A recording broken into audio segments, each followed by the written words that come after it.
Right, I think there might be an ad playing right now, but some of you can probably hear me. Hope you're all doing well. Alrighty. That was a bit of a short shift for me, but I'll be back later on. Instead, we have someone else to carry you through the next couple of runs. I'd like to welcome Conception SR on, and he will be your guide. Well, thank you. I thought you were going to leave me at somebody else, so I was glad to get Conception SR in there. There you go. I was going to straight up introduce myself as, hi, I'm somebody else. There you go. Well, here's somebody else for you. Take it away. Thank you, CC. I am somebody else, indeed, different than CC. My name is Conception SR, and I'm going to be hosting for this upcoming Spyro run. Very excited to get started and get to joining you all.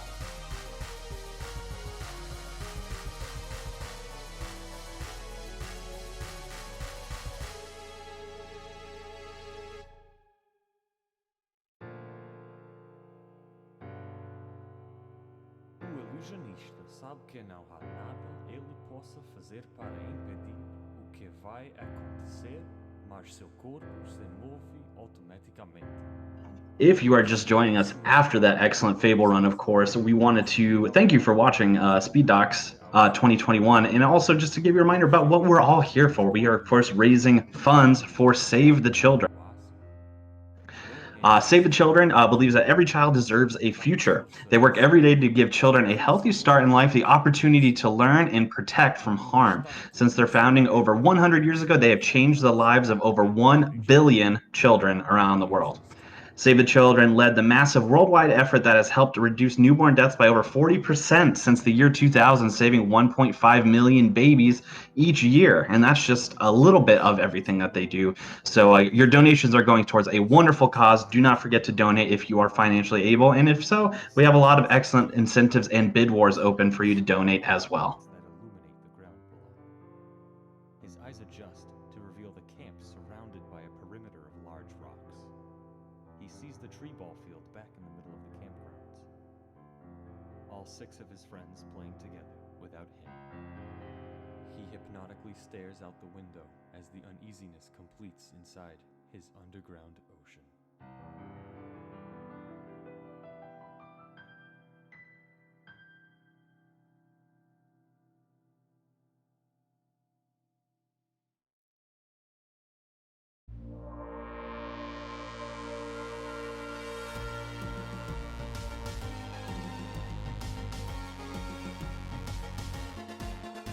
Speaking about some of those incentives and bid wars we have open, there are quite a few, including for our next couple runs of Spyro and Spyro 2. You have just a little longer, maybe a minute or so, to choose Spyro's color in Spyro the Dragon. Right now, Rainbow is in the lead with $30, but there's also Spring, Golden, and Pumpkin Spice available. So those are all pretty interesting colors. As well as for Spyro 2, coming up right after that, we have Retro in the lead with 25, but there's also Pumpkin Spice, Golden, Spring, and Rainbow as options. So if you want to get some money in towards those bid wars, by all means.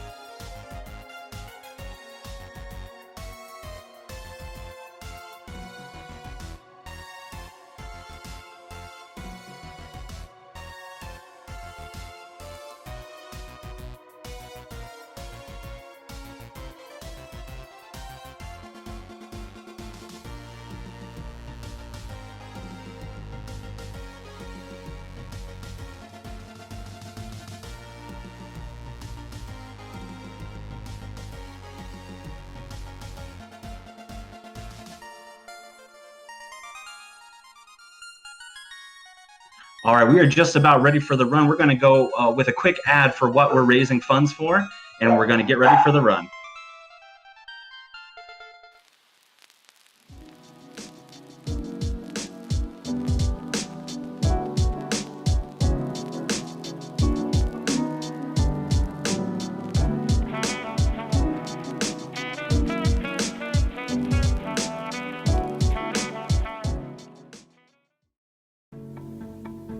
ساكن أنا وأخواتي هذا المخيم من سنة.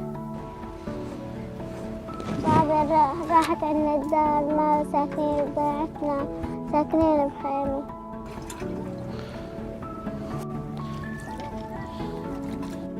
بعد 10 سنين ما بقدر بدخل المدرسة بعدين نضرب من هيك ما بقدر بدخل المدرسة ما بصير بالجامعة.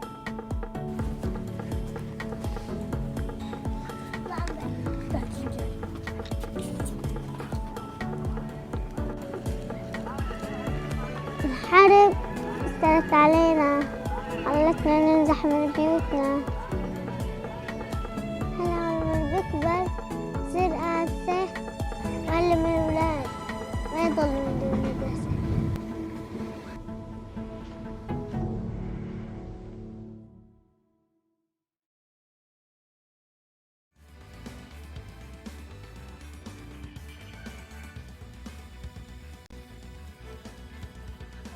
All right, and it looks like we are ready for Spyro the Dragon.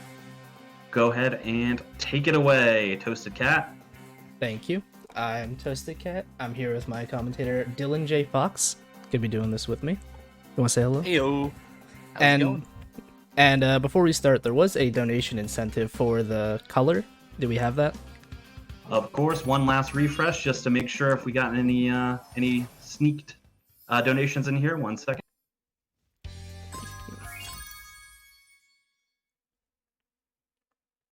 Looks like we're going with rainbow. Rainbow. What? Is that actually it? That's not a color. Oh, well, that is what is listed. One. Let's see. What are our other color options here then? If rainbow is not one. We got blue, green, yellow, red, pink, purple, and black. Interesting. None of those are the ones that are listed. So 1 second here. Let's see if we can figure this out. If you're doing rainbow, technically black is all the colors put together, so it's kind of rainbow. Kind of not rainbow at all, but just go with it. I don't know. Yeah, since nothing is really even close, I guess we will leave that up to you at the moment. I guess we'll just stay with my purple because that's what I usually use. I don't know why Cam would have. Sounds great. Rainbow. Purple is part of the rainbow, so yeah. All right. Yeah, sure.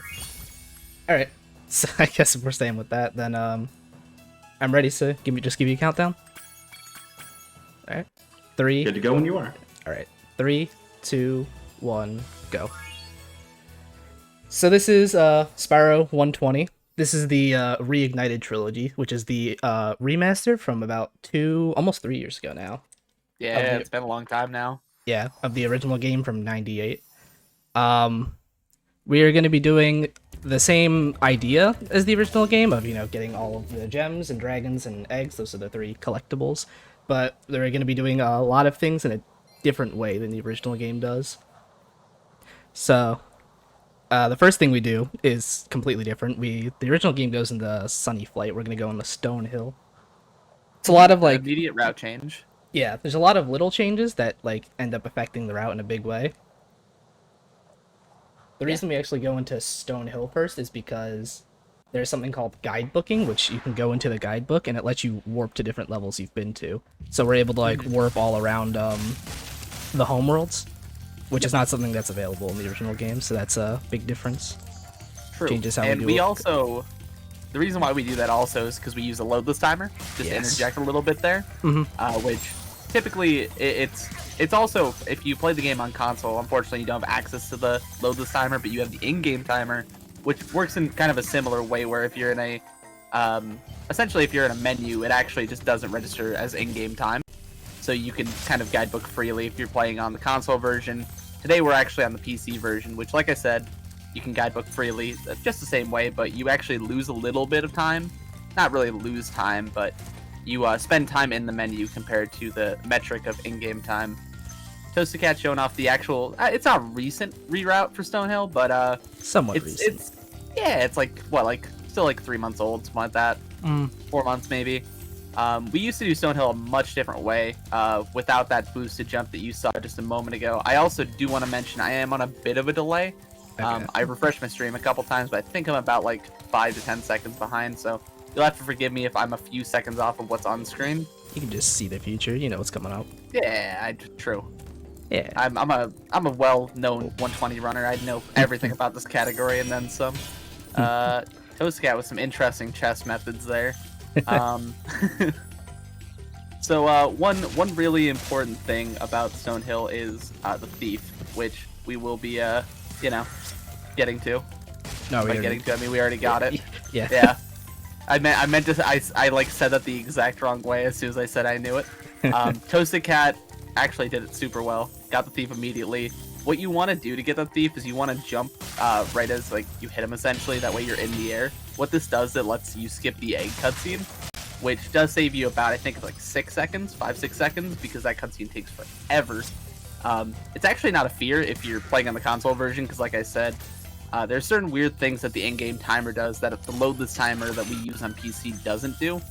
And the reason why we don't rely on the in-game timer on the PC version of the game is because the game behaves differently, as well as the fact that it's not really a reliable timing method, but it's kind of just the best the console has. But Cat making quick work of Stone, yeah, it is really sad because it's a good idea on paper. Like, I believe they have that in like Slime Rancher, for example, and some other games where it's like an in-game timer. I think A Hat in Time has it. Is like one of the most prominent speed games that has it. But it's just in SRT. I don't know how they managed to mess it up the ways they have, but they unfortunately it's just not reliable. But we're heading into Stonehill, Town Square. Yeah, bro. I can't wait to get a Magic Crafters. Mess up every level. little game for you. If I name a level wrong in 120, specifically in the Magic Crafters homeworld, just take a drink. I don't know what you have. It could be of anything. Hopefully it's a, oh god, you know, if hopefully it's a little bit of water. But Town Square, really cool level. It's probably the hardest level in Hub 1, I would say. It's either that or Toasty, because you have to make the cycle. Yeah, I'd say Toasty's harder, but this is pretty difficult to do right.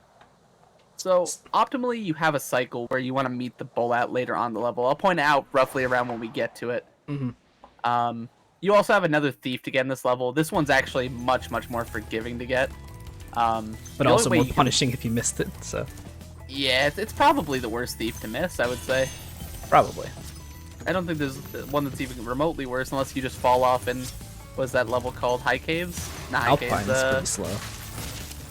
Yeah, Alpine's pretty tough. You kind of have to wait on that, but we'll get to that when we get to it. Yeah. Yeah, so you'll see in just a second, there are these bulls that are like doing laps around this. There's one bull right here doing laps around the fountain.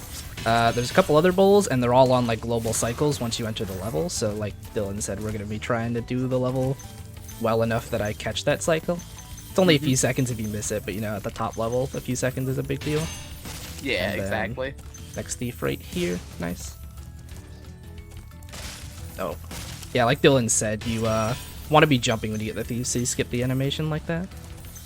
See, Cat missing that chest. I believe he missed it a couple seconds ago now. Yeah. That likely cost him the cycle, which is unfortunate, but like you said, only loses a handful of seconds. It's not too big.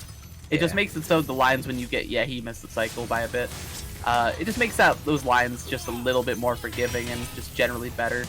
But he actually got a really good cleanup there, so I doubt he's being punished too badly for it. Clean up these last couple gems, and then, like Kat said, utilizing the guidebook to head back to Artisans. And I believe our next level is going to be Sunny Flight, which, as Kat said, is the first level you do in original 120. The reason why we do it third, I actually don't know why we do it third, aside from maybe just it's slightly faster than if you were to go do Stonehill first.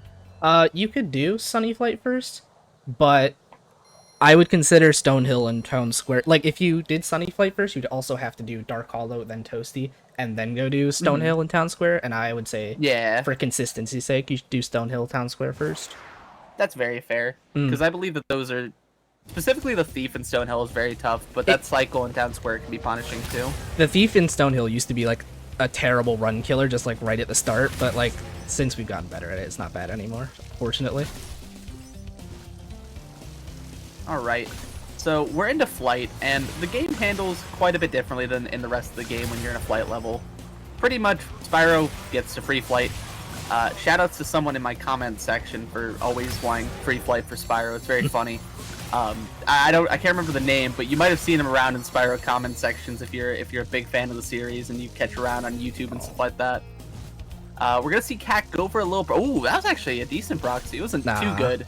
Nah, it just went straight up. There's like the same speed. Didn't even really make a difference. He still got something. I mean, it still shows it. Yeah. So what Kat tried to do there is he tried to catch the artifacts of the arch as they basically fell. If you catch them the right way, it will propel Spyro forward.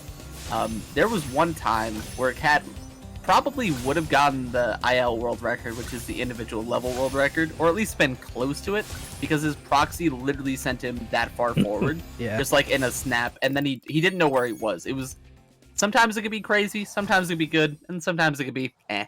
But just like that, we're at a sunny flight. We're gonna be doing another 4 more flights in the run, so if you enjoyed that one, you'll have more to look forward to later on. There's one per home world, so we're still in the first home world. Yeah.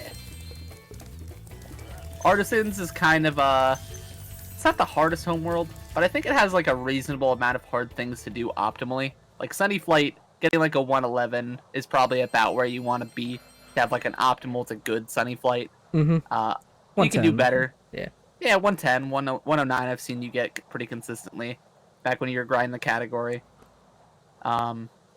The hard, like I said, the hardest levels are probably Toasty and Town Square. Yeah. The Stonehill Thief, once you have a hang of it, it becomes a lot easier.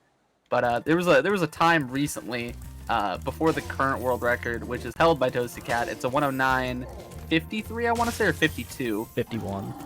51. Ah, close. I gave you a couple extra seconds. I'm sorry. But before that record, he actually missed the Stonehill Thief, and he lost like 20 seconds in the first split. So pretty much every run after that, he was just, all right, well, I'm 20 seconds ahead. Let's see if I can keep till the end of the run. Yeah. So it's pretty funny. Just on a random reset list run. That's pretty funny. That was actually, I believe that was your reset list for ESA, if I'm not mistaken. Yeah. Yeah. So that was pretty interesting. But let's talk about Dark Hollow for a second. It's honestly, aesthetically, a very, very beautiful level, but there's not a lot going on in terms of trick-wise. We kind of just go through the level in a fast route.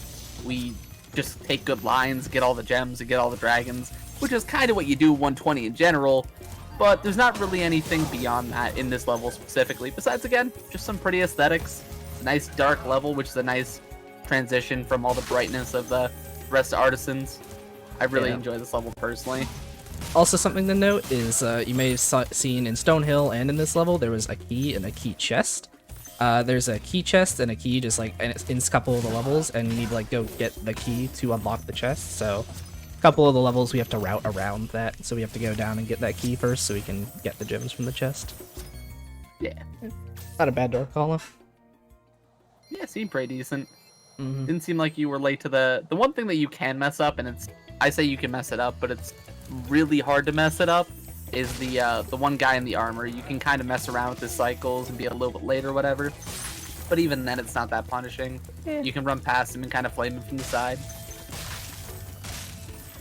Alright, so coming up is the first boss level, and the boss levels in this game are kind of a joke, or the boss is, but the normal enemies in this level are actually what makes it terrible, because you're gonna see there's these dogs that take 2 hits. They're one of the only enemies in the game that take 2 hits to kill, and they can just ignore flames and like eat them, and you can just quickly take a lot of damage. But I'm gonna be trying to do something called like a roll flame cancel. We don't have like an actual name for it, but if you want to explain what that is, Dylan. Essentially what it does is you do a series of inputs. What you do is you flame, you press the roll button, you jump, and then you flame again. It's a very quick succession of inputs, as you see Kat doing. Basically what it does is it allows Spyro to flame twice within a very short period of time. It has limited application, but in Toasty it's kind of invaluable, especially at the top level. It saves probably close to 10 seconds in this level, I would say, because of all the dogs you have to deal with. It's probably around 10 seconds, which is very, very sizable in a category that's become quite as optimized as 120 is, with the record now, like I said, being around a 109.51, which is really, really crazy. I know you lose some time here and there, but genuinely, your record is sick, bro. Thank you. Also, to be clear, up my boy. That 109 is loadless, that's why the estimate is 136. Yes. So, like, not just giving myself a 25-minute estimate, whatever it is. Be pretty funny if you did. All right. So just like we were in it, we're right out of toast. We saw him take one hit from the dogs. Sometimes you just miss a flame. Sometimes you miss the inputs on the double flames. You can't really help it. That one was my fault. None of the dogs ate flames or anything. Just missed it. That's okay. Not too bad. Absolutely. It's actually been really solid artisans. We actually did a little bit of, you did a little bit of a practice run yesterday, and your artisans was pretty interesting, I will say. It's like a minute behind. Yeah, well, it is what it is. Sometimes, you're just a minute behind out of the first hub. Yeah, just But, that was only. Speaking of the first hub, we're gone. We're out of it. We'll never see that place again. Goodbye, Nestor. I'm never going near you. Mm-hmm. By the way, we skipped. Yeah, we should have mentioned that, but it's okay. Yeah, well, he's gone now. It's fine. I am running my splits right now, and I am 14 seconds behind PB, so not like that wouldn't be good if I was actually running the category, but not terrible for a reset list. Yeah. One thing that I also want to point out about when Kat got on the balloon there, just because we're gonna be run through the level a little bit, not really anything too important going on. When Kat went to go jump on the balloon, he basically jumped as he went to go talk to the balloonist. This triggers his text box and lets you kind of talk to him. But if Spyro's in the air where you fulfill all of his dialogue and you select the next homeworld, it actually pauses the timer, letting you essentially save a couple of seconds. It's called early balloonist load, and it saves around, I think, 2 seconds, 2.5 seconds for each that you get in the run. You can get up to 5 of them, so if you add that up, it's an extra 13 seconds roughly, 12.5. Something like that. It adds up.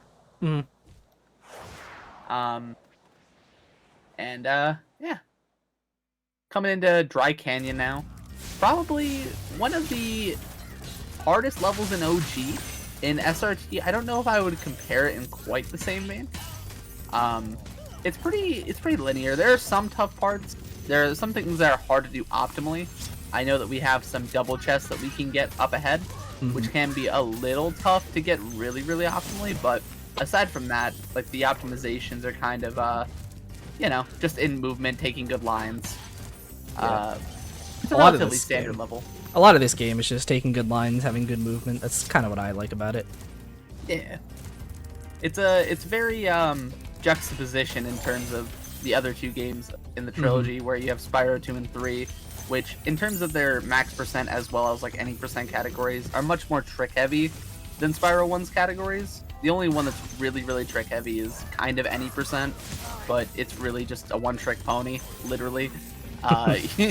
You just do what's called a balloonist skip. You get 10 dragons and artisans, and you get through the entire game in about 10 minutes with loads. So it's not exactly the most enticing category to most, but if you're interested, it's definitely worth watching at least once. Alright, so they're the double chest / triple chest there.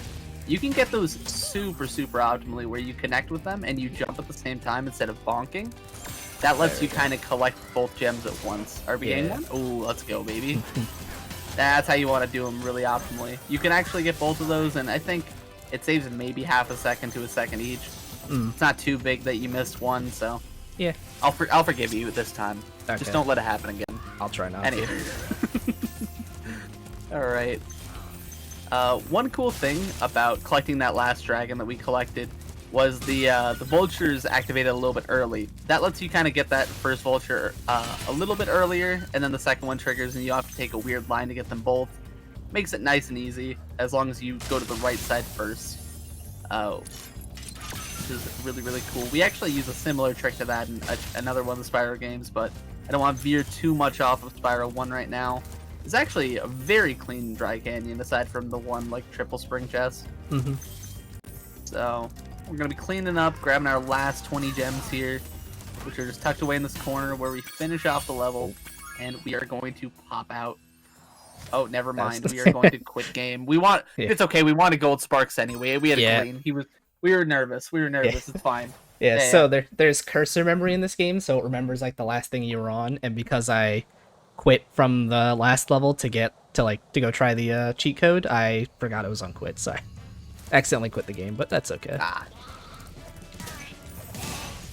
Alright. Now coming up is our first instance of a fly and skip, which we missed, I think. Yeah. Basically, what you want to do on the frame you enter the portal there, you want to press the pause button. You'll have the option of exiting level or quitting the game. It'll actually say the level name you're entering. So it'll say Clifftown on the bottom right, or not on the bottom right, just on the bottom right below the exit level button. It'll have that in the quit game option. If you quit game and then continue, the fly-in, I believe for Clifftown, saves around 3 to 4 seconds. 4.5. And some of the other ones... Oh, it's only 1.5 for Clifftown. No, 4.5. 4.5, okay. Yeah. It's pretty big. Yeah. And I know we're mentioning like a lot of these little time saves in this big category, which is over an hour, right? But it's so incredible how top level runs need them essentially to continue being competitive beyond just, you know, getting a reasonable time off your movement alone. Like, you need to be able to do these tricks, which are, you know, frame perfect. Yeah. In addition to them, ooh, okay, I thought you were gonna bonk there. That looked weird. No, there we go. Nice thief. Let's go. I thought you were gonna miss the thief too. I was so You're confused just about the expecting me to placement miss of it. everything, huh? I mean, dude, after yesterday's run, I'm just expecting I'm hoping for the best, expecting the worst. You know what I'm saying? That's fair. Yeah. There's another trick in addition to fly-in skips of fly-out skips, where if you hit the vortex on the same frame, similarly to how you hit a portal, which the vortexes are the exit home portals, you're gonna see one up here on the right in a second, right there where it says return home. If you hit the pause button as you go to exit, you can do the exact same thing where you quit game and go back to the hub world. I don't think it's really useful. I think in Nasty's world, you technically can do it for, I think, half a second of time save or Yeah. something like that. It's very, very inconsequential, but it does come up very slightly. And I mean, if you want a half a second, boom, there you go. Yeah, you just gotta hit a frame perfect pause. Easy. Yeah, it's not bad. Just do it. You could actually fly and skip every level in this game, and most of them save some time, but a lot of them are like less than half a second. And you know, if you miss the frame perfect pause and like get stuck on the menu for a bit, then you're losing like a second or more. So it's not really worth it to even try. But if you like not spending your entire life playing the game, you could technically just go for every fly-in, because the loads in Spyro 1 are... ToastedKat has a varied opinion to myself, but I personally do not like how long the loads are. But they are a little bit on the long side. Yeah. Especially Stonehill, which you might have noticed was around like 40 seconds. Maybe more like 30. I'm overestimating. Yeah, it's like 25, 30 seconds, depending on your computer. Yeah. But just like that, we are out of Clifftown. And we're going to be heading off into our second flight, if I'm not mistaken. Did we do Shemp first? Oh, we do Shemp first. You're right. Oh, no. New Peacekeepers are out, remember? Oh, no. Oh, no. So, Dr. Shemp, we have many names for him. Some call, just Dr. Shemp. I like to call him Dr. Cheeks. Sometimes some people like to call him Dr. Love. But you're going to see why I call him Dr. Cheeks in a second. Pretty baseline run. Pretty baseline level. You, as always, just collect gems at a very rapid pace. There are a few things you do and that you want to do in a certain order. You're going to see Kat leave a gem in a moment, basically to collect it later. There's a few ways to optimally do this level, and I think the current route is probably the best, but the other ones only lose around like 2 seconds if you want to stop and collect the gem here with this mama in a second. You see he runs right past, leaves her right there, likes all these. Yep. Yeah, you just run past there later, so we just leave it. You'll see right now, we're gonna get this key, and then just get this guy on the way down, so no reason to stop and pick it up when we're going right back over there anyways. Yeah. And we are in our second boss fight. Arguably the hardest, because I never want to hurt Shemp. Hard to focus with those cheeks. Oh, know? Look at him. How is this a E for everyone game? That's not very E for everyone. You can't tell me it is.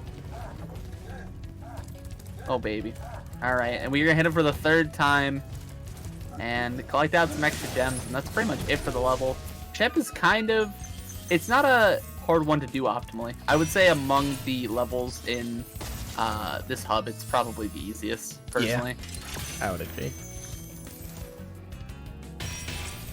Everybody Cheeks. Shout out to Cheeks. Shout out to my childhood friend Gaffy Taffy. Oh baby. All right, and now we're into Night Flight. No, it's not Night Flight, is it? Yes, no, yes, it is Night Flight. Like I said, take a drink every time I mess up a level name. I get Night Flight, Crystal Flight, and Wild Flight confused so much. I never forget. Oh, terrible. Yeah. We didn't actually explain like what flights are, so if you want to do that. Yeah. So basically, what you do in a flight level is you have 4 things to collect or fly through or flame, and by collect I mean you kind of just flame them or go through them. So you're gonna see Kat go through a couple of rings, a couple of arches, flame a couple of chests, and flame a couple of lighthouses in this case. Occasionally there'll be planes like we saw in Sunny Flight, but they kind of interchange between them.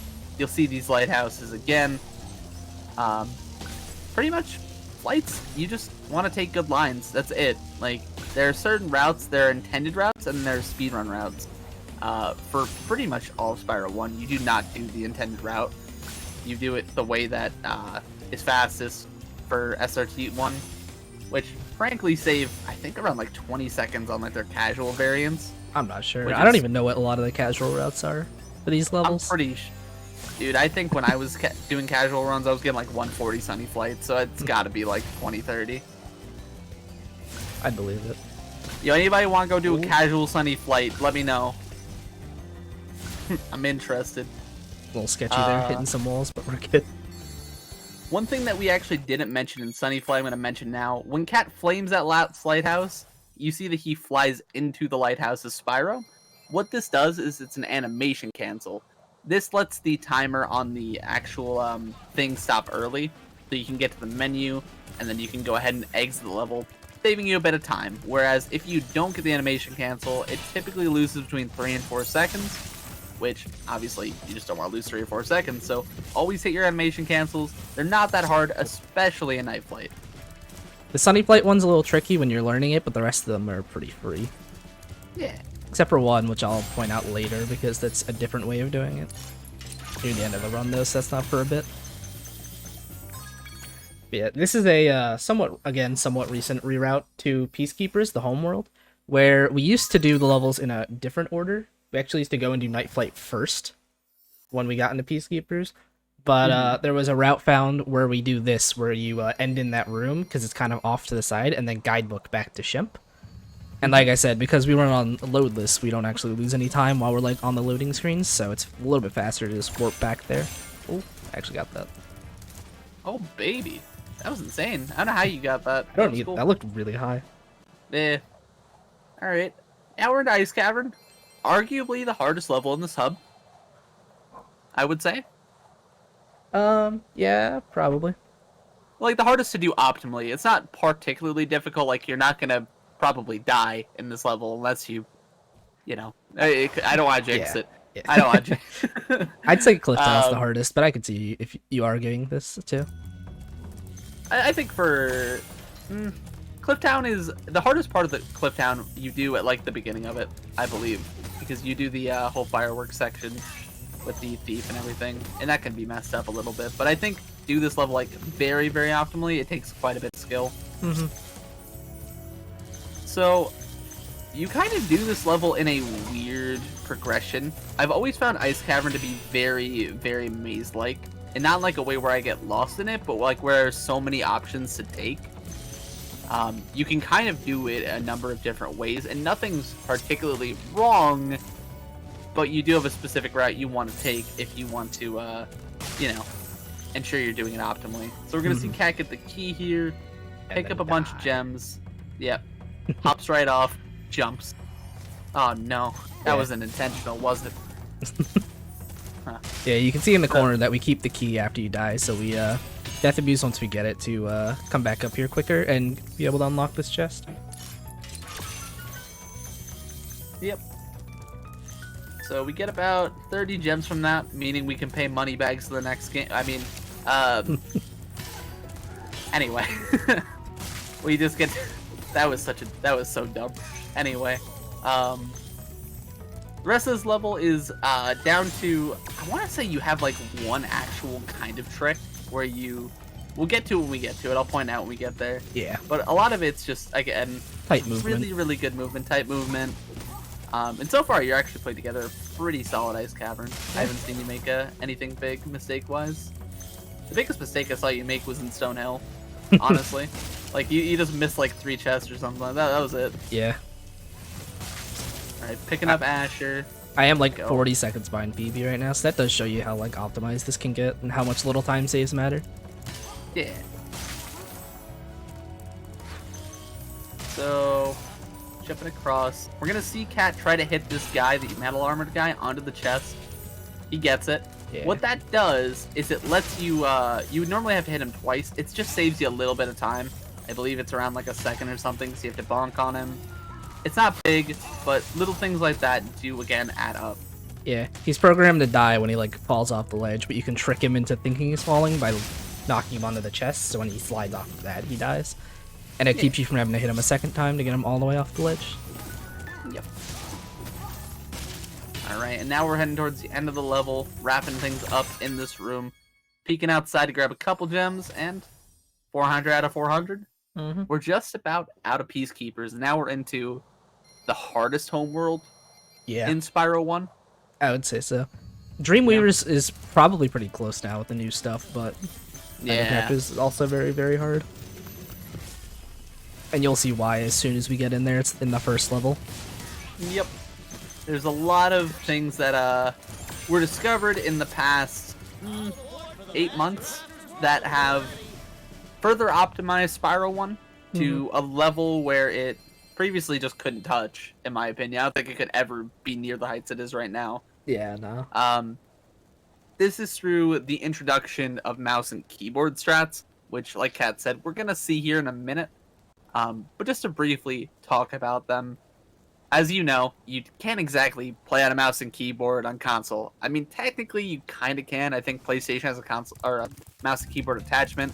I don't know how it works with Spyro, but It doesn't. oh, it doesn't. Let's go. Yeah. All right. Well, there goes that theory out the window. Cat getting the early thief there. Again, keeping in the air, making sure he doesn't get that cutscene. Yeah, and hopefully you won't end up seeing it, but those thieves move really fast if you do miss one, and they're hard to catch otherwise. So You're gonna see Cat take an interesting line. If you hug that wall, that was interesting. yeah, Nice thief. If you hug that wall, where the guy raises it and you kind of get raised up by it, missing a second flying. Come on, Cat, get it together, Sorry. bro, please. Oh. Anyway, he raises you up. If you hug that wall, you can't really do that if you're running straight at him. But if you hug that wall, for whatever reason, he's just very, very slow to raise it. I believe that's because he has more of a cone-shaped trigger, so he doesn't actually register that you're there until you're there and you're already on the wall, more or less. Yeah. So, kind of is what it is. And now we're into High Caves, the first of I think. Well, first of your visits, because we actually do 2 visits to High Caves. Yes. We do. Spoilers. I know that some people will be heartbroken that I spoiled that for everybody. This is the only lot level of- that we visit twice in the whole run. Yeah, and we do that to abuse our position in the on top of that hill with the supercharge that you saw outside, which we'll show you what a supercharge here is in a minute. You technically saw it already, but we didn't really use it. We just kind of ran up it because you know, just need to get to this level. Just need to play the game. All right. Yeah, so we're coming up to the first supercharged ramp here. And now switched you're over to gonna- keyboard and mouse. It's very, very noticeable if you're looking for it when you see somebody switch to keyboard and mouse, because Spyro has like these snap turns. One important thing to actually note about keyboard and mouse is you don't want to, if you've ever played a shooter, you don't want to do things like flicking. Like, you cannot flick Spyro in a direction and make him face that way perfectly. Basically, what you do when you're using keyboard and mouse is you're kind of like, not slowly, but kind of gradually turning. Ooh, Cat with a nice slowdown. A little bit too slow, but you know, it's still fine. gonna see him scoop up all those. I think you missed a red down there. I think, I'm not yeah, 100% sure. I did. I thought I did. Yeah, good dude. No big deal. Just drop that and get it. Yeah. But it's like incremental turns. Like if you ever try to do this on your own time, you want to kind of test it out with mouse and keyboard. Spyro will not like respond well if you just try to like flick him in a direction. You want to kind of gradually let him turn. Alright, so now we're finally using the Supercharged that we ran up before. Scooping up all these gems. The reason you do this is obviously because... Oh no. Oh no. Oh no. Interesting. Interesting. I have never had that happen before. But it's obviously in the interest to save time. I'm surprised you didn't guidebook. It's faster to just run over here. It's fine. Is it? Okay. Yeah, just gonna kill this guy real quick and then good. Yeah, it's in the interest of saving time. Usually with those fan chests, you would have to flame it about 3 times. And then the spring chests, we've been over them. You have to hit them once or flame them once. Mm-hmm. So it just saves you a good amount of time by A, running through it super fast to Supercharge, and B, you don't have to do all those extra things, which is just super nice.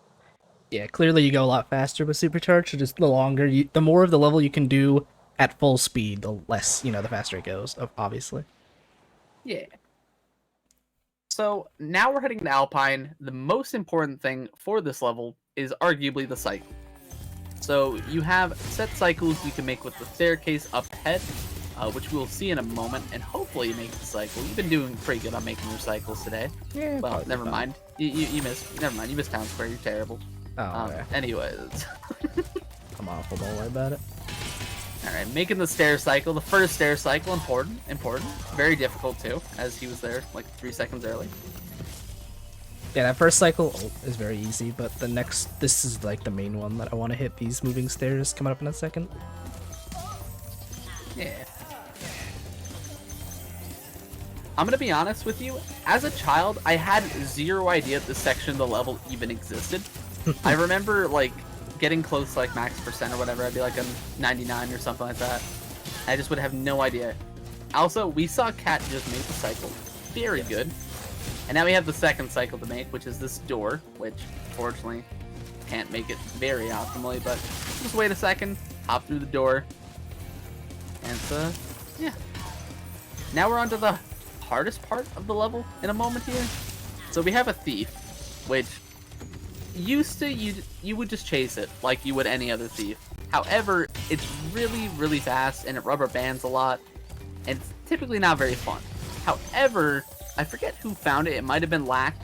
I'm not 100% sure. Yeah, it was. Yeah. So what you do for the thief is you'll basically stop and wait for him to do a specific animation, where I believe he just raises his hand off the egg. No, and then you listen for the laugh. It's the... Oh, it's the laugh. I thought it was a visual cue. All right. No, well, no idea. Okay. So if you guys want to listen for that laugh with Kat, he's going to be doing that, and hopefully, as soon as he jumps at him, the thief won't move immediately. He'll be able to get the flame off and also the egg, which saves quite a bit of time. I might have been able to make that, but it's a lot of time if you miss it, so I just waited. But yeah, you're waiting for that laugh, and for whatever reason, if you charge at him while he's laughing, he just like instantly takes off and you can't catch him. But if you wait until he stops, then he moves a little bit slower, and it gives you just enough time to like catch him right there before he goes around the corner. Yeah. And if you miss him, you have to do like 2 or 3 laps around that track, and it's very slow. And now we go back to High Caves. Oh baby, our second trip to High Caves. We love it. Mm-hmm. So our favorite just level. like in the first visit. Yeah, who wouldn't love this level? Like, look at these spiders, bro. Just like the first visit, we are going to be utilizing the Supercharge. Mostly just because it's fast. There's not really like anything you're plowing through there that you need to use it for. It's genuinely just because it's very fast. It also helps with getting the Egg Thief, which we're going to see here in a moment. We're going to see Kat charge through all these firework chests. I actually forgot about those. So we get like a little bit of a slowdown. One thing to mention, and I mentioned it actually on our first visit, but I didn't really go into detail about why it works or how it works. When Spyro rubs up against the surface, occasionally you'll get a slowdown. And when you're supercharging, it sounds weird that you'd want that, but it just helps you that much more when navigating tight corners, specifically like in that section we just saw Kat go through with the supercharge. It just makes it easier. It's just very nice. Alright. So, getting this 25, mouse and keyboard makes that so much easier. Yeah. And This is why this is the hardest homeworld, by the way. It's just a lot of difficult levels and a lot of supercharging that's very easy to mess up. Like at the top level, if you bonk any of these supercharges, it's basically run over. yeah.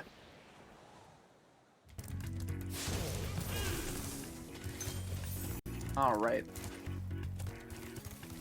So, Wizard Peak, arguably the least intuitive level in terms of like casual design, and probably all of Spyro 1 for me.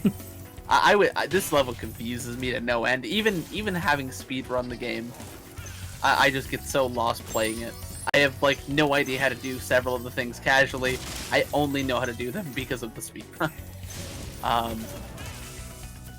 Overall, this level is probably the easiest supercharge, I would say, in all of Magic Crafters. Oh yeah, for sure. Like the hardest part I think is like just not bonking on the side of like the wall, but like that's pretty easy. But I'm gonna see Kat go for a little bit of a supercharged turnaround. Ooh, missing it. Jumped a A little little bit of a early. bonk. Yeah. There we go. Yep. You want to hook on right on the edge of that pond, flip into him, knock him away. He actually went to the moon, if you saw. Yeah, these guys go flying when you kill them. Yeah, it's very funny. I actually really would like to see some clips of like an out of Spyro, like a cam of like following them as they go. It'd be really, really funny to watch. Right. Play Very that ledge a nice. little safe. Would That rather egg not fall thief. off. Yeah. Most people, honestly, like I said, this level is not very intuitive, but casually, most people forget that egg thief exists. Yeah. I can't tell you the number of times I've forgotten it exists. Like, sure, you're over there and you hear it and you're like, what's that? I always thought it was just me in my head. I don't know. Not a place you'd expect him to be, really. No, it's a very strange place. But at least he stands still for us, so that's nice. East. The saddest part about 120 and actually current NBS, which is kind of the any percent of this game, any percent NBS, or at least the more played any percent. The no major glitches any percent. Yeah. Basically, we would do a trick called Lucas Hill, where we would utilize the supercharge and charge up the whole hill. And it was really, really cool, but sadly, we just don't do it in 120. Kat, can we do it in 120? Can we bring it back? Yeah, let me just do that real quick.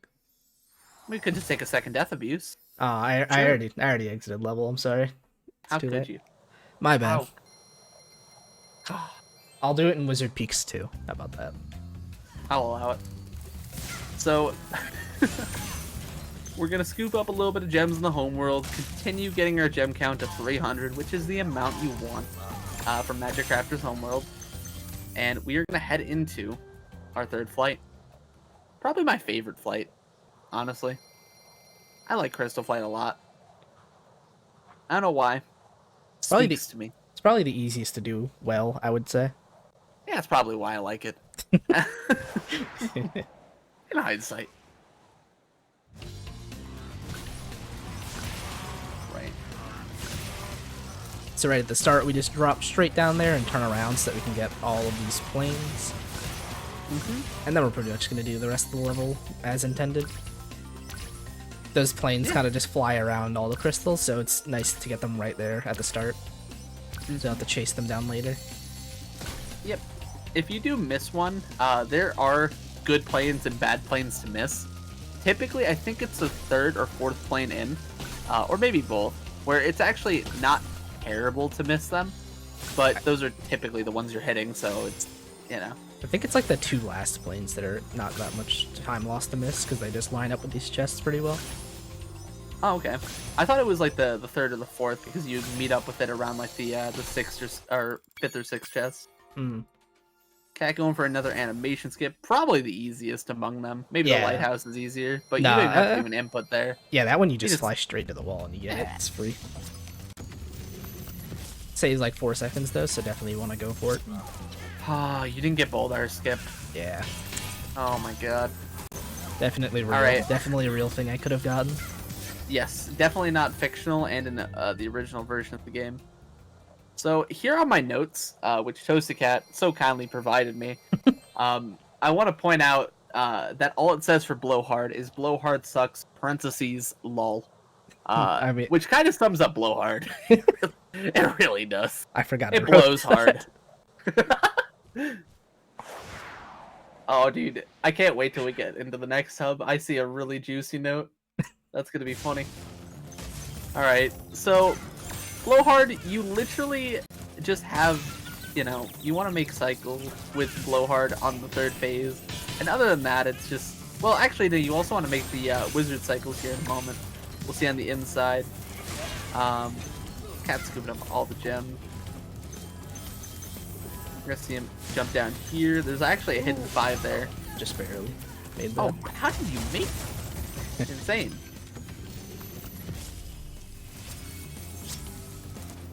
My boy picking up everything, getting the dragon. Don't fall. Oh, I think I missed you- that 10. Yeah, I yeah, you Okay. did. A very notorious thing in ToastedKat streams, whenever he was playing 120, would be me pointing out that he missed a gem, only for him never to miss a gem. So, making the blowhard cycle. If you miss him there, he can actually fly up, and you kind of have to jump on the ledge behind to Yeah, get that him. gets slow. Yeah, you lose a couple seconds too. It's like 4 or 5. But overall, pretty good blowhard, despite it sucking, you know? Oh. Going for a nip. Ooh. I may be cheating. Apparently, I Hey. still have the mod loader on. Okay. What? Oh, no. I just tried to hit a comparison next to I cut- real time, and I Cut the just VOD. activated Fireball. Oh, no. Oh no, That's- cut the VOD. That should be fine. I Bro. think I just turned it off. Alright.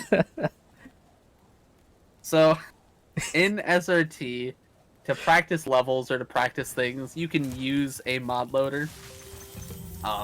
Yeah. That was unexpected. I honestly was questioning if I saw a fireball. You could have gotten away with it if you didn't say anything. At least you could have gotten it by me. Jeez. Okay, But you can use we're it back to to Flame practice. Breast, though. We're fine. We're fine. Okay, good.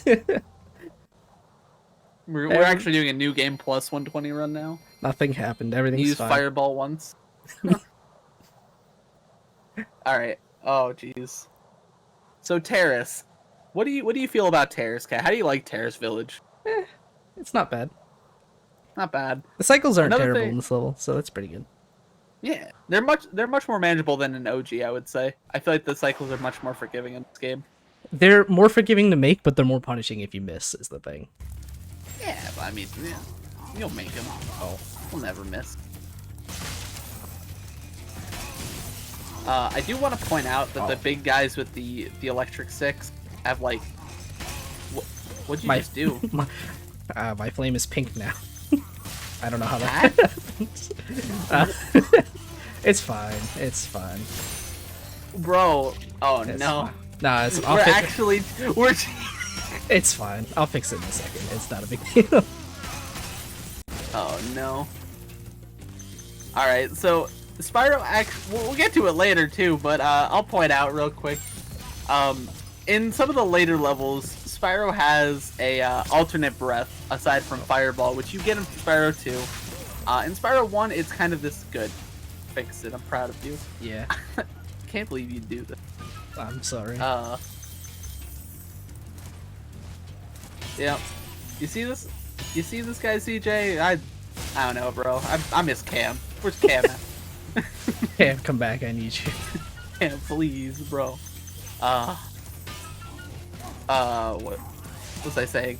So about the breath attack, Spyro would basically get kissed by a fairy, and you get the access to the pink flame, which basically just will flame through anything.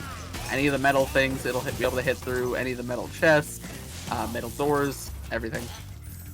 Spring chests get hit in one shot, as well as the spinny chests. Can't remember, fan chests. Which saved Cat a couple of illegitimate seconds there. I'm not gonna lie. We're ToastedKats right now. I'll just get a free best seg. It's no big deal. This is a ToastedKat stand stream now. Right. Now that we made all the cycles, pretty much just a walk in the park. You just scoop up some extra gems here at the end. There's not really no difficult platforming. You grab these spring chests and that's kind of it. Eat a couple of boys down here. You didn't get hit by any of the electric sticky boys. No. Went pretty well. I always get hit by those, no matter what. Would now be an alright time to sneak in a couple quick donations? Yeah, if you want to throw in a couple. Sure thing. We do have a $5 donation from CJ, It's All Good, saying, can we get a $5 train going? I'll start with a joke. Why is Spyro such a talented musician? He really knows his scales. Alright, I gotta go. yeah, that's all the time we have. But we also did have a $5 donation from Quo, who says, does Spyro need to practice anything? Nah, he can just wing it. I also gotta go again. I just can't be. Oh no. I'm sad I've never heard these puns before. Honestly. I don't know if I'm sad. I don't know if that's the word. Do we have any more? I did want to do an update because obviously we had a little snafu at the beginning with the color choices, which are obviously modded colors. So for our Spyro 2 run that's coming out, we're doing a few addendums to the colors as well. So to specify, so pumpkin spice, which is listed on there, will be red, golden will be yellow, spring will be green, rainbow will be pink, and retro will be normal. So if anyone is still wanting to donate towards the Spyro 2 color, try and keep that in mind because the colors are still going to be listed incorrectly, but we'll shout that out another time or two before the run. Yeah. Also, to clarify what happens, there's cheat codes in the game that give you colors. That's like how I'm purple right now. They're like actually cheat codes in the game that you're supposed to be able to use, and that's what like the donation incentives have always been I've ever seen. But I guess Cam for the first time wanted to use like modded skins, so I didn't realize that's what he put as an incentive. So I'm sorry about that. All good. We got it figured out now. Well, we are back to the run. As you saw, we just went through Wild Flight. Very nice Wild Flight time. But 46 is actually super good. I got the first flying of the run. Yep. Just a little heads up. I think you missed one of the reds on your entry. I did. I was about to ask you to remind me when I left. Okay, I'll try to keep it in mind. Misty Bog, commonly regarded as the worst Spyro 1 level or the hardest Spyro 1 level, whichever adjective you want to use there is probably fine. Namely for these frogs, namely for the other enemies that are metal. There's just so many things that are tough about this level. The enemies mainly are just brutal. Yeah. And the only category it's actually forgiving in, or just not terrible or unenjoyable in any capacity, is probably Neo Vortex in SRT, where you just jump from the beginning of the level to the end of the level because game design is good, or level design is good, not game design. Oh jeez, dude, the plants. How do you feel about the plants? Do you like the plants? The turnips, whatever they are? They're usually not hard, but every once in a while you just miss one or flame a little too slow and take a hit, and it's very slow to wait for them to spit you out. Yes. Not quite as slow as the OG version, though, because that animation takes an actual century. Oh, yeah. This is only a decade we're talking about, you know? Mm-hmm. Just a hair of time lost. Alright. Oh, jeez. Yeah, taking some hits. I'm just gonna... Getting clapped right now. Yeah, a little bit. Gonna take a death real quick to get Sparks back. Oh. I don't think we ever explained Sparks, if you wanna just do that real quick. Yeah. So, in both Spyro 1 and 2, as well as 3 technically, you have Sparks, which takes 3 hits. He's gold when he can take up to 3. He's blue when he can take 2 more, and he is green when he can only take 1 more. Once Sparks is gone, you are 1 hit. But when you're 1 hit, it's even worse if you're doing a completionist category like 120, because you cannot have the gems home to you. As you've probably seen throughout the run, Spyro doesn't run over the gems specifically. They typically kind of go towards him if you're near enough to them. That's because Sparks kind of gathers them up for you. Very, very nice. And when you don't have Sparks, it's very, very bad. Which, that's what it is. And the reason why I said Spyro 3 it's a little different is because if you were to do some of the Sparks levels, which Sparks gets his own like little cool levels in that game, you actually can get a 4th hit for him. He unfortunately doesn't turn a different color. He just gets a little shiny looking, I guess. That's not really a better way to describe it. He's just a little bit shinier. Alright. Oh no, Guantanamo Bay. So Yeah, if Kat not too bad. gets hit, you only hit once. Yeah. Wow. That's a solid Guanton. If you get hit once, pretty good Guanton. If you don't get hit at all, you are a certified god. Typically, any player who plays this game casually, if you go into that room, will likely be hit around at least 3 times, if not just dead outright. Not It too is- terrible if you take it slow, but when you're trying to go fast, and those enemies are like random where they are, so it can be pretty terrible to deal with sometimes. You get really Yeah. bad like patterns where they stop. Yeah. The Good worst job thing- remembering the 1 gem, by the way. Yeah. The worst thing is that the frogs, you saw they like stick out their tongue and attack you from a distance. They can stop in between 2 of the metal guys so that they're just like defended by them. And that's there's like no way to deal with that quickly. You just take a hit. Yeah. So treetops, I mentioned that there was an interesting note coming up back when we were in Blowhard. The interesting note was treetops, and it just what's hard about it? Everything. Just everything. The enemies aren't particularly too bad. The big monkeys can hit you like kind of out of nowhere sometimes. It feels like, but there's a very difficult supercharged strat, difficult set of supercharged strats. I was should gonna say multiple.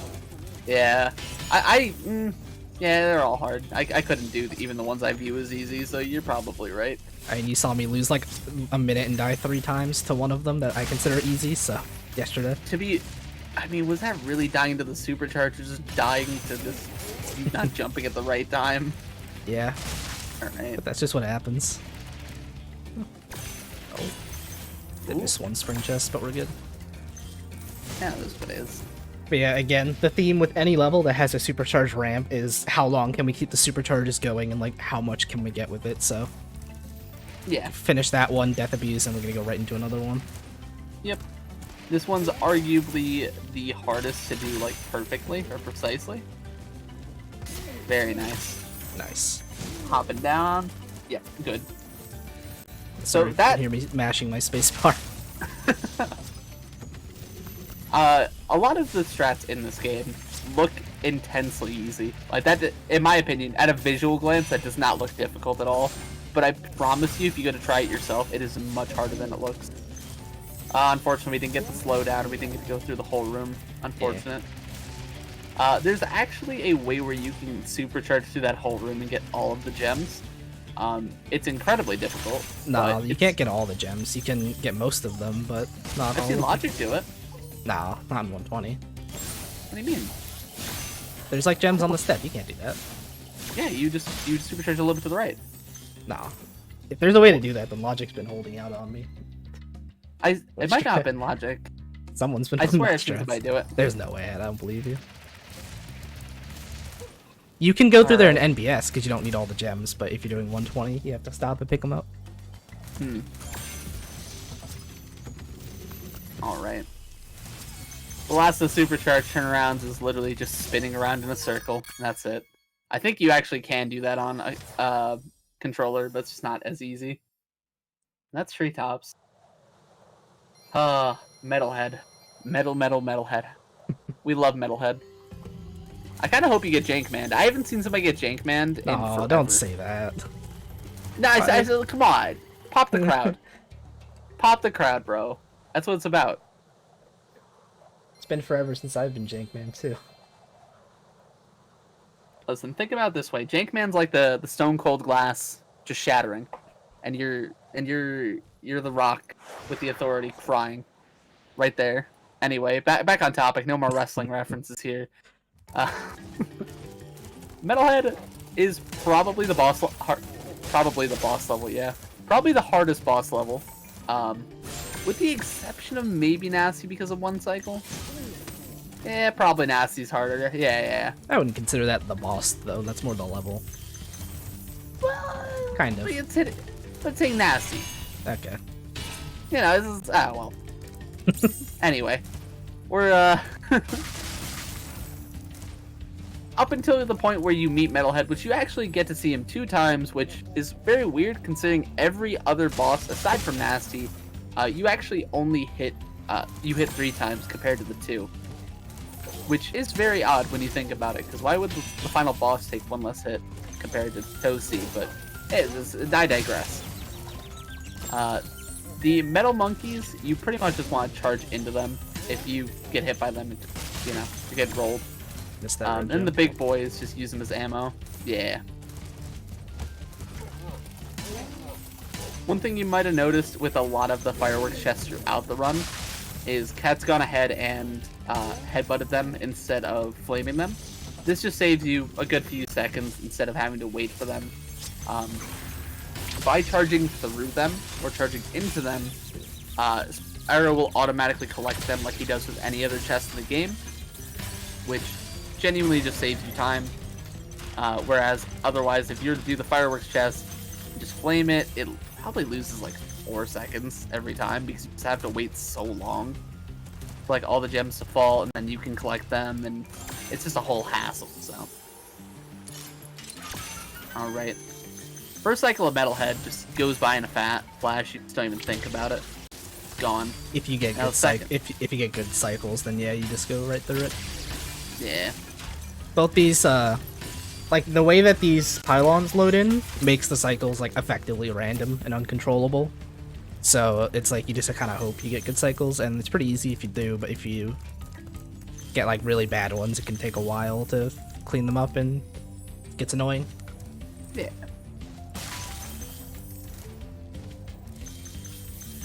Cleaning up a bunch of gems here. Dylan didn't curse me. Oh, I almost fell off. If you fell, how funny. All right, and just like that, we're at the very, very end of Beastmakers. Crazy. We're actually 2/3 of the way through the run. Yeah. Kind of. Well, yeah, it's probably about that. Dreamweaver's is kind of long, and the Nasty's pretty short. Alright, one thing you just saw Kat do with that fan chest, the cool thing that it did in the original games, and I didn't know this until Reignited, but apparently it does this in the original games as well. When you flame those chests, if you're aiming in a direction like towards like a chest or towards an enemy, they can actually fly off as like a projectile and hit and kill the enemies, so you get the gem, and it auto-homes both the gems, which is super, super good. Whereas if you would have to run all the way over it and tackle him, it's just a lot of time. It would take like 5-6 seconds. I can't have that. So we're gonna hit him with that piece of shrapnel and head on our way to Dreamweavers. Our second hardest homeworld, or hardest homeworld, depending on how you view it. Mm-hmm. I'd say it's harder. It's the hardest for me. I'd say it's the hardest just because of Lofty Supercharged, which we'll see in a bit, and the fact that it's so far into the run you have to do it. Yeah.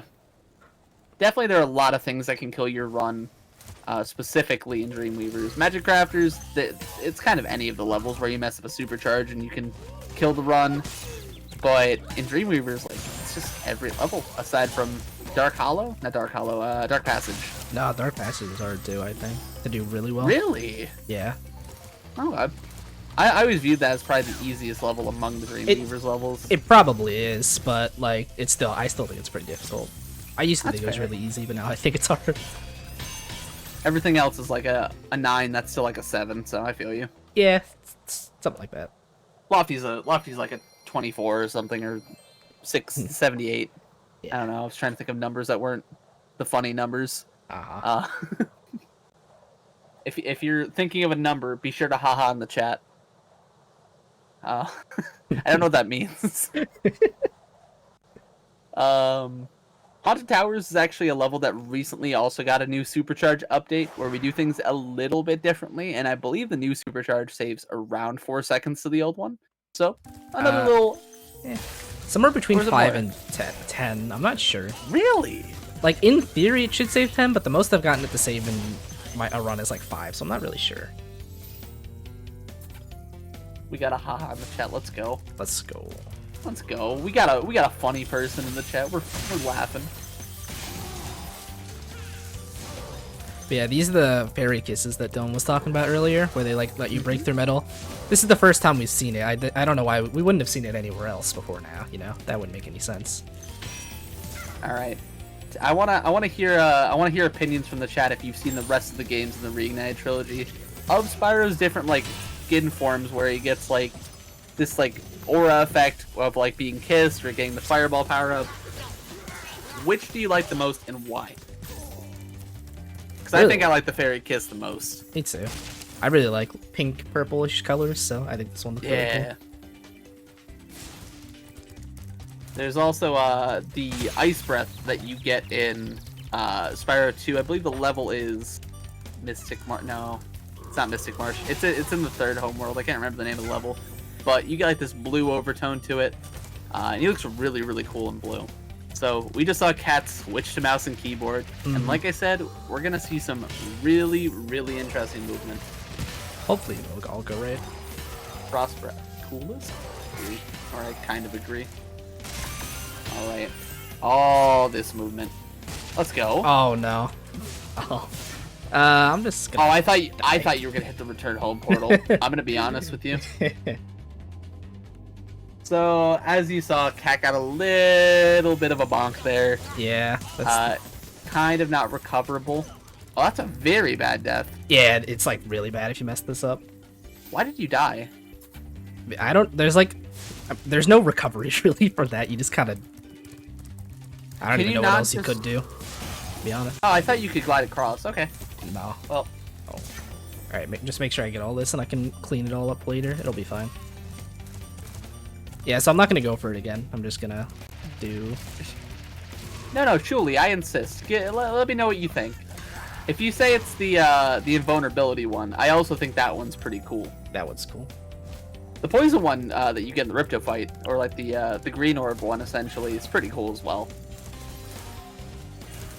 More reminiscent of Spyro's original design, which, if you didn't know, he was actually gonna be green, but he blended in with the grass too much, and that's literally why he's purple.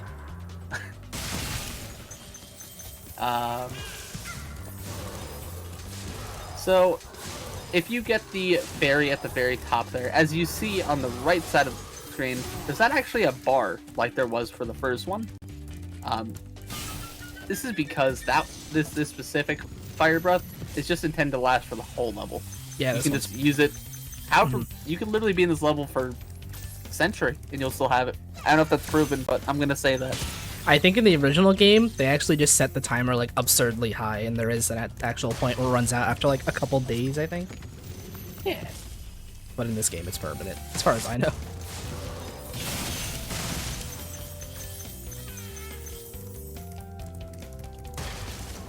Gotcha. Ow.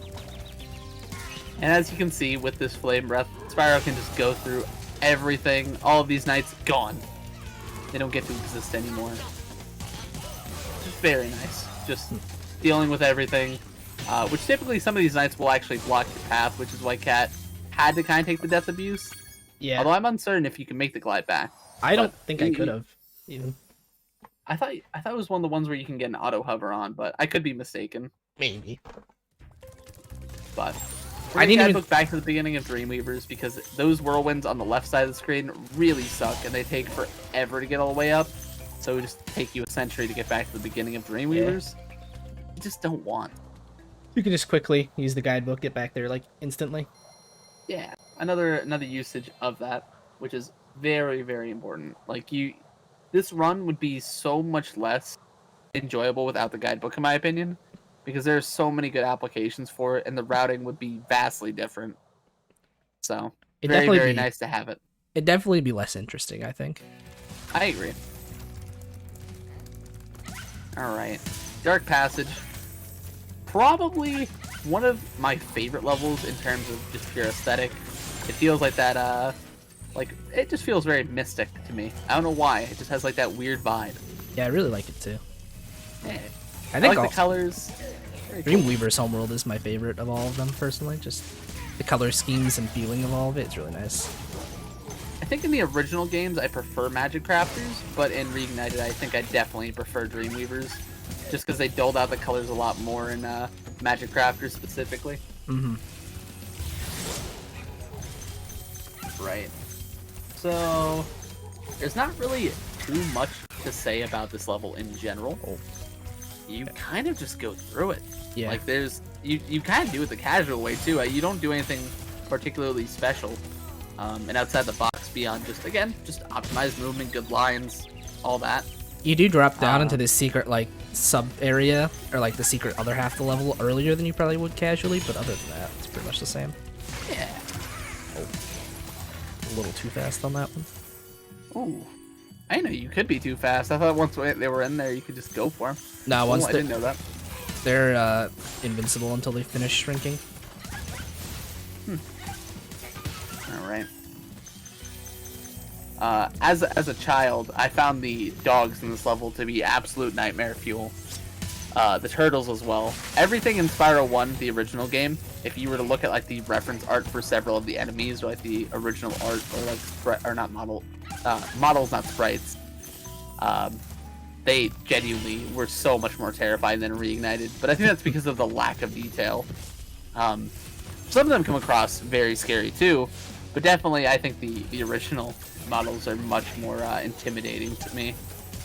But that also might just be nostalgia. Who knows? Alright.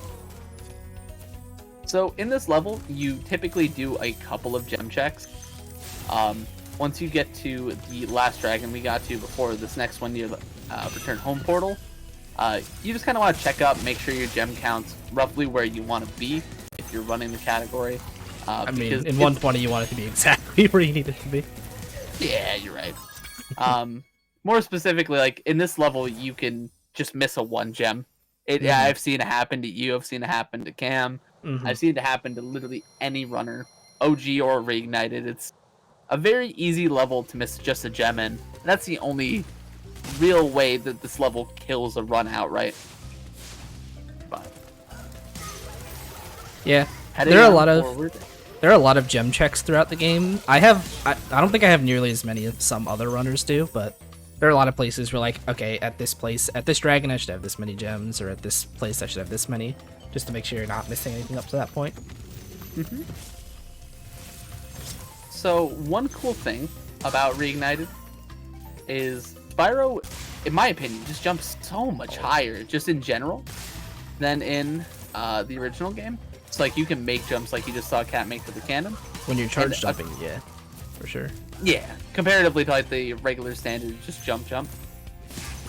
And one thing to mention about the cannon, because we didn't really touch on it back in Peacekeepers, we saw it just a moment ago.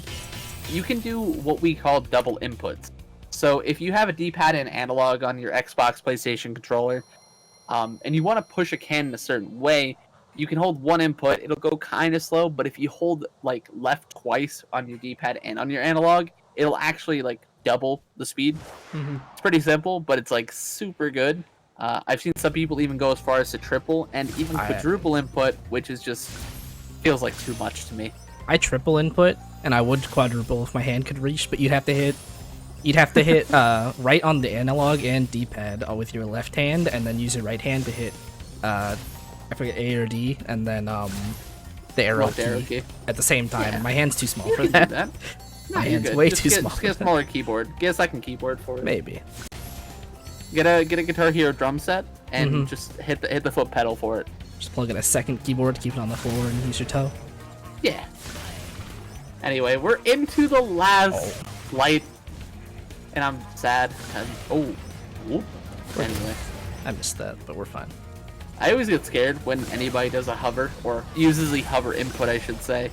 Because I know if it's me, I'm falling into the drink. I'm having to do the level over. So we're gonna see Kat go for a frame perfect pause. He doesn't get it. No. If you hit it frame perfect, you can do something of an animation cancel where you quit out. It still collects all the gems and just lets you get out nice and quick. It's very nice. And then I menued a bit too fast and retried, but just quit again. Not a big deal. Yes. And then coming up is, I think, by far now the hardest level in the run. Because of the new route. What about High Caves 3? Maybe. That could be a contender. Okay. Yes, Lofty Castle. I said before that I believe it was Wizard Peak isn't a very intuitive level. Lofty Castle is not an intuitive level at all. It's, at a glance, it's very fun to explore, especially when you're first playing the game. It's very, very cool.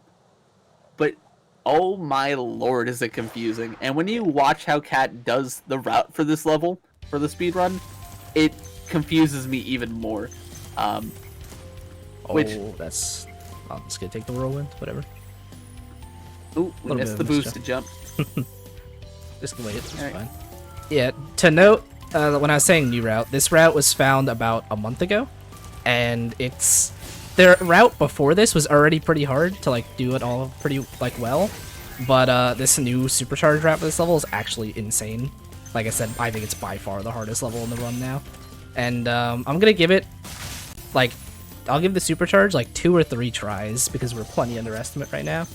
And then, if I don't get it by then, I will just, go and clean up what I missed and run through the level in shame. Quick shout out to my JoJo fans. As you saw, we just collected Mudata, a clear reference to Dio. Insomniac Games were heavily inspired by JoJo's Bizarre Adventure during the inception of Spyro the Dragon, 1998. Just a little tidbit of trivia for you. It's not true trivia, but it's still trivia. I never read that trivia needed to be true. That's all I'm saying. Anyway, one thing to note is compared to other levels, you usually would have these whirlwinds active, right? They're just around different levels. You have different things. Like even this one, you don't have to do anything to activate the one that Kat just went up. However, several of the whirlwinds in this level require you to gather fit. What happened? I just forgot and charged early. That's fine. Just go back. Just go back and get it. Whoops. All right. Well, but to access multiple of the different whirlwinds in this level, you need to free the fairies. That's because fairies are magic, evidently, and they. I don't know what I'm saying right now. I need silence. We're gonna try this. All right, you got this. That's already bad, I think. Oh yeah, that's really bad. Okay, that's all right. Oh, yeah, that was a bad attempt, but it's okay. Yeah, give it a couple. It's extremely hard. Like in fairness to you, it's definitely not an easy strat to pull off. Oh my god, that was just dumb. Oh, we're well underestimated, and those were quick deaths. I'll give it a few more tries. I at least want to like get most of this stuff. Oh, I'm only on 2 lives. Yeah, that's we probably don't want to spend all those. Probably not. It'll be fine. This is it. I'll get it this time. Watch. Well, you gotta remember, you gotta be on 1 life for a credit skip. Yeah. You gotta remember.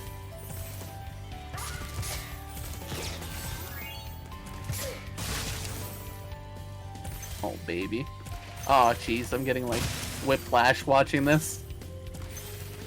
Oh, man. Oh. How did you get that? Are you gonna go for the swag one, too? No, just stop there.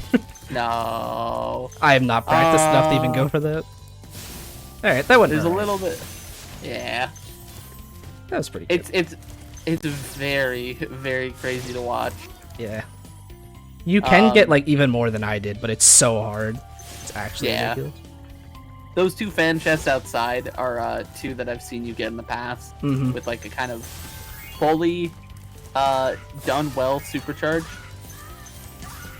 I'm not even sure it's faster to get those. I just wanted to get them because it looked cool. Oh, it's gotta be. Takes forever to get those chests. Alright. That could have been worse. Could have been better, but it could have been worse. Just like that, we're at the last level of Dreamweaver's Cat. Yeah, almost done. Getting close to the end.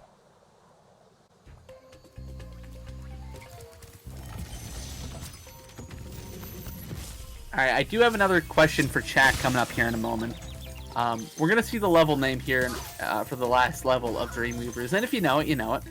I would like you to take a moment and put down in the chat your pronunciation of the level name that we're entering right now. I want to know how people pronounce this. I want to know if I'm the only one that can't pronounce this.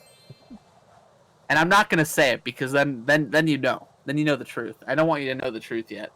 So just read what's next to confronting, and let me know how you pronounce that. This is the joke. We're just never gonna say the level name now. Yep.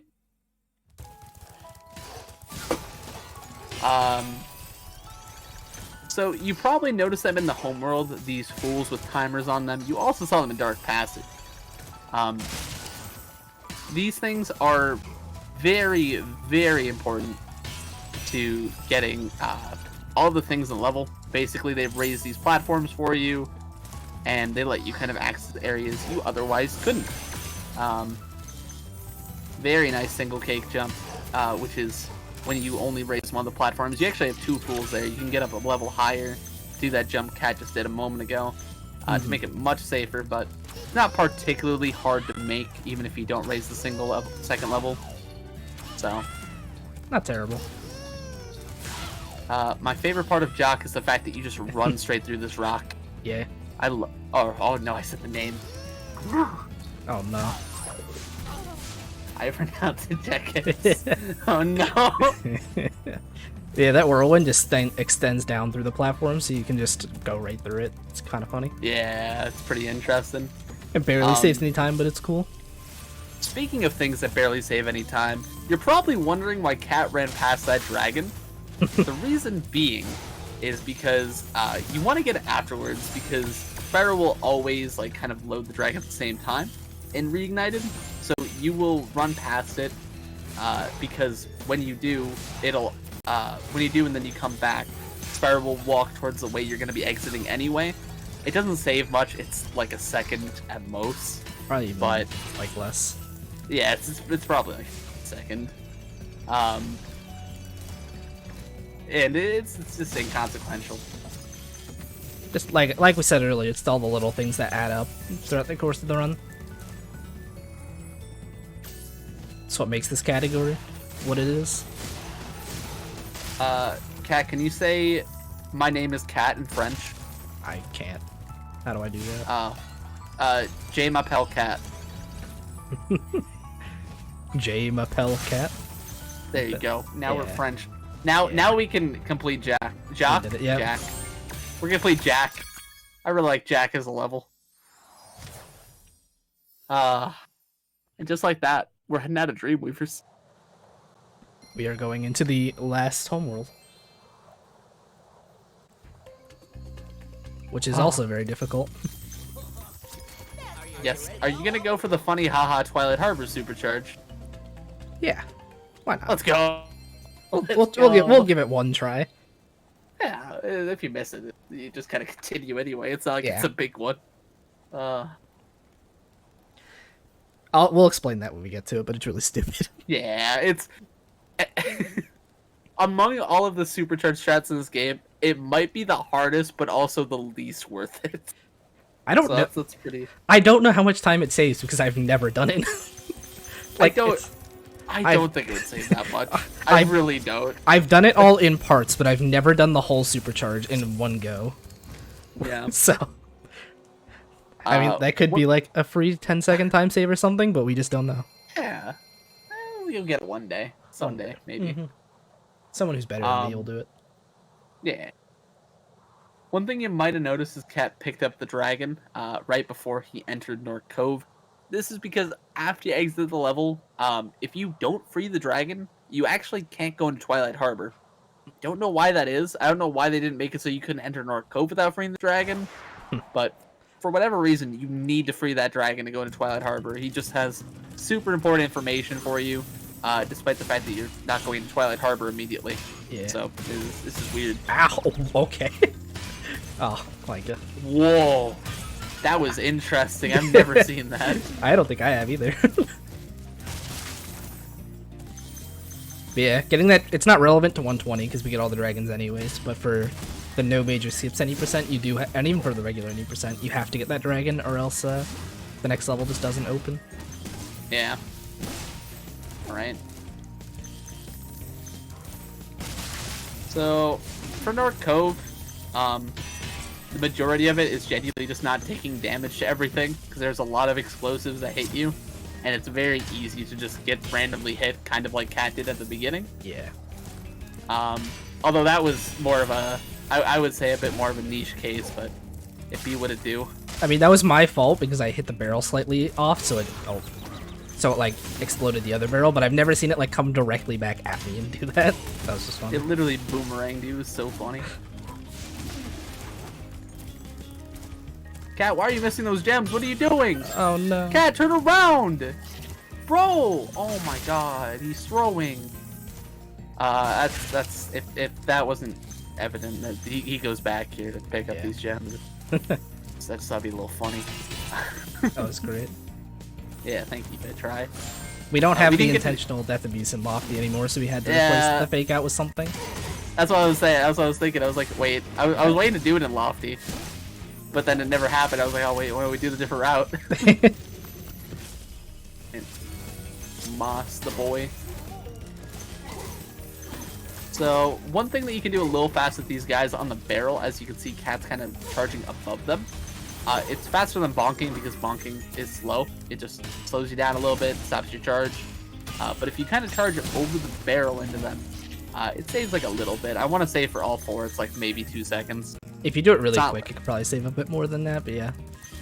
Yeah. It's a lot hard. It's a common theme with this game that it's harder than it looks. Yeah. Oh, I just jump up and charge the guys, but I'll mess it up pretty often.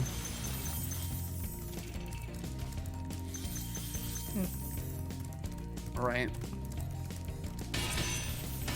So we're getting pretty close to the end of the level. Really, there's not a whole lot to this level aside from just not getting hit. I was gonna say Cove is pretty straightforward, but then we go into Twilight, and that's like the complete opposite of straightforward. Yeah, Twilight Harbor is kind of the I would say it's the hardest level of Nasties. Yeah, probably. Especially if you do the dumb supercharge.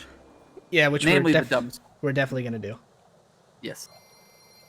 I get really excited for the supercharge because I think it's incredibly stupid, and that's what I like about it. You're gonna see it in action. Hopefully, we get a good chunk of it in. Hopefully. I'll try my best, but it's not something I ever practice because I don't do it in runs. You're gonna nail it because we're in a marathon. It's fine. Yeah, this is the place for it, right? Yeah. Busting out the new Strats Kappa, Yeah. despite it not being, new, but new to be done fully.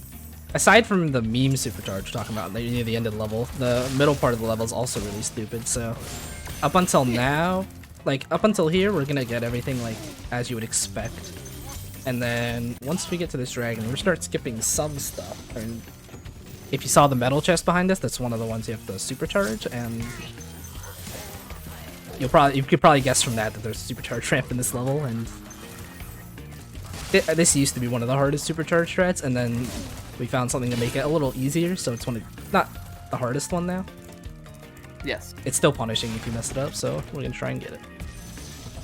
So, one other interesting thing to point out about Twilight Harbor is, as you might know, Spyro Reignited Trilogy is a game rated E for everyone, despite Shemp's massive honkatonk, fadonka, whatever you want to call it, his assets, if you will. There are many things in this game that have changed from the original version. One most notably is the fact that originally in Spyro 1, 1998, they actually had machine guns. Yeah. So I'm gonna see Kat go for that supercharge. I was gonna say, this is the meme really supercharge, excited. by the way. I'm about to pog. Hold on. Please don't fail it immediately. Oh. big slowdown, jumping over. Come on, hit it, please, bro. No, I got shot. Oh, bro, heartbreaking. Yeah. The route you can imagine is pretty. Ooh, you're getting railed right now. Yeah, that just happens. If you mess it up, you just get shot a bunch of times. But yeah, ideally, you'd get all those enemies in that room and then carry the supercharge all the way to here and then end it by, like, breaking those spring chests to the right. But, as I said, I've never done that even in, like, practice, so... Just kind of a meme. It's if you do what I did right there and messed it up, like, halfway through, it, like, breaks even with, the normal way of doing it. Yeah. And then last flying skip we're gonna go for. Nice. Oh, baby. Alright, so we're 2 for 4. Let's go. That's good, because I was on green sparks, too. Hey, let's go. Doing 4 is better than, like, my normal average on a run, so... Not bad. Let's go. Alright. So, the first half of Nasty's is kind of just nothing until you get him to go run around the arena. Which we will point out is probably the hardest part to do optimally in... Yeah, probably just in the entirety of Nasty's world. It's probably the hardest single trick. It's called One Cycle. And it's called One Cycle because if you don't catch him on the first go-around, Nasty will always do another lap. If you don't catch him on that go-around, he'll do another lap. So on and so forth. But typically, you don't do more than 2. If you do more than 2, then... I don't know. Kat, I hope you do 3. I want to see it. Don't say that. So, to do this, and to gather all of the gems on the track, you have to have pretty close to perfect movement. It's not quite perfect. You have some margin for error. Barely. Yeah, That it's should not be much. it, though. That should be good, I think. That's gonna be really close. Oh, wow. Just barely missed it. Yeah, see, you can get all the gems and stuff and just barely hit him, but if you miss, you do have to chase him around again. Unfortunate, but... How do you reckon Nasty moves so fast with those tiny little legs? Works out. Yeah. I need to get his workout plan. Look at that. Look at that chest. That's a lot of beef. Alright. So we're going to hit him for the first time, and then we have this whole lava section. And trust me when I tell you that this is the most painful place to die in all of Spyro 1. It just hurts. Like you just messed up a jump or something. And Pretty hard to die there, but if you do, you cry. That's what the point. Like that's what my point is. Like, we have an important trick here. Credit skip. Oh. We're gonna see Kat do a series of very important inputs. Oh my lord, he hit it. Oh my god, did you see that? Did you see it? So to do that, it's very difficult. You just hit the Y or triangle button really fast. Or if you're a mouse and keyboard, probably F or something. If you're mouse and keyboard, you watch 11 minutes of credits because the keyboard just doesn't work for some reason. Fun. Fun. Yeah. Alright. But in the original game, there's like a really complicated setup to kill Nasty while you're out of bounds and then die so that you skip the credits by dying. But you also get the gems from him, but in this game you just hit triangle and you just skip the whole credits. Yeah, I know that you enjoy making fun of it. I also enjoy making fun of it. And then I'm gonna do it right now, and you can explain it after. We're good. All right. You want to explain what height cap break is? Yes. So first of all, we're in the last world of the game. It's Nasty's loot. At the beginning of it, we want to do a trick called height cap break, which you saw Kat just do. He flew up, which you might be thinking to yourself when you're playing the game casually. You can't do that. You can't just fly up. Well, the reason you can... I activated my is mods because again. Yeah, he cheated. Yeah. There's a slight oversight by the developers, Toys for Bob in this case. Well, you should probably explain that, like, this is the bonus level of the game. So once you get 100%, you can come into here, and this is supposed to be clean up and get all the Nasty's loot from the name of the level. Well, I would explain it, but you just did it better than I could. Yeah. But basically, to do the inputs for a height cap break, you're going to hold just slightly up on your analog and press down on your D-pad. This will trick the game into making it believe that you're going down, whereas you're actually going up very slowly initially, and then you can kind of arc up more. This tricks the game into letting you just kind of bypass the height cap. which every level in this game does have a height cap where Spyro can only fly so high. And it just, you know, it lets you get that first key, which makes this level much easier because you have to chase down the other, like, 4 thieves. Yeah. So. Alright, we're coming up on time in just a minute. I'm gonna be getting all the gems from this final room, and then when I run back out and the screen fades to black, that'll be time. All these gem pickups, all those love letters for Nasty. I hope you got time. mine. That's time. Oh, GG. Nice. Didn't go too bad. And that's Spyro the Dragon 1, 120%.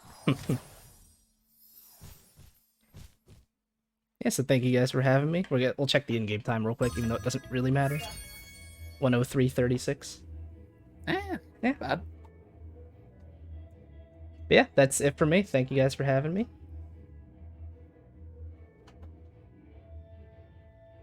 Okay, awesome. Well, thank you so much for that excellent run of Spyro. Really, really well done. Can't believe you were able to do it that fast, to be honest. Go ahead and stick around, everybody, while we transition over to the intermission and get set up for the next run. Just go ahead and stick around with us.